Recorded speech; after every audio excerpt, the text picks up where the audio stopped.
কানাডার প্রধানমন্ত্রী Justin Trudeau liberal পার্টির নেতৃত্ব থেকে সরে যাওয়ার ঘোষণা দিতে যাচ্ছেন বলে খবর দিয়েছে দেশটির সংবাদ মাধ্যম গ্লোব অ্যান্ড মেইল।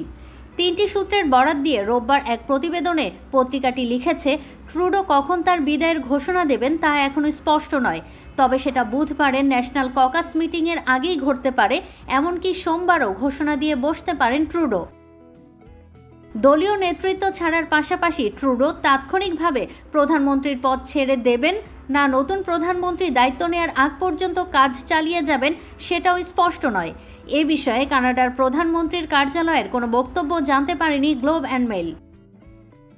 2013 সালে এমন এক সময়ে ট্রুডো লিবারেল পার্টির দায়িত্ব নিয়েছিলেন যখন দলটি গভীর সংকটে নিমজ্জিত।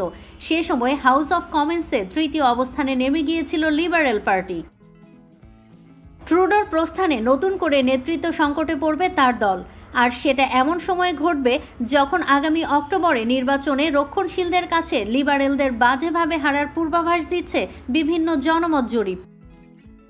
অবশ্য ট্রুডো পদত্যাগ করলে নির্বাচন এগিয়ে আনার দাবি জোরালো হয়ে উঠতে পারে, কারণ আগামী 4 বছরের জন্য যুক্তরাষ্ট্রের প্রেসিডেন্ট ডোনাল্ড ট্রাম্পের প্রশাসনের সঙ্গে মোকাবেলা করতে সক্ষম একটি সরকার কানাডা চাইবে। গ্লোব অ্যান্ড মেইল লিখেছে, ট্রুডো ইতিমধ্যে তার অর্থমন্ত্রী ডমিনিক লেব্যাংকের সঙ্গে কথা বলেছেন। তিনি অন্তর্বর্তীকালীন দায়িত্ব নিতে রাজি কিনা জানতে চেয়েছেন।